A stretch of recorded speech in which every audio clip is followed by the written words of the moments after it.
sẽ giấu đi nỗi đau.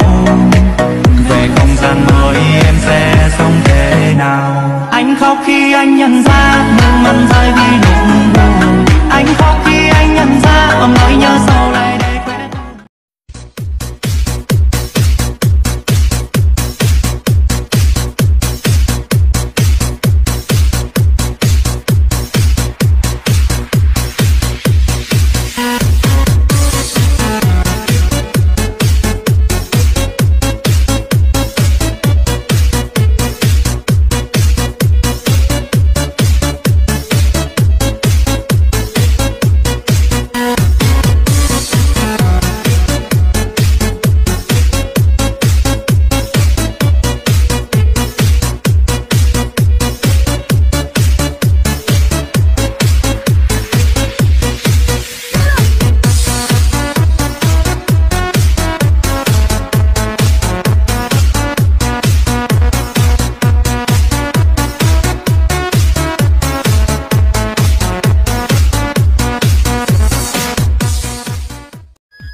từ tua của tao mà chưa nó lo giờ lời tệ gì lời trên luôn trao gạo mong nhẹ.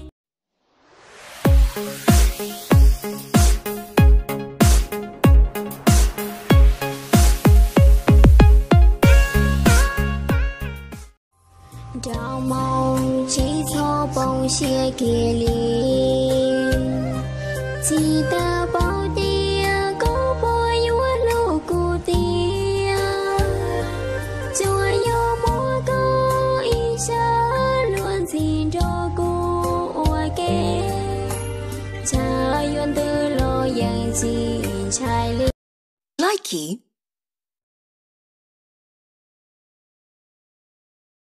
lý do lo tu truy tàu bỏ đua lên từ ở chúa sông con bỏ lì con tu chế dễ dàng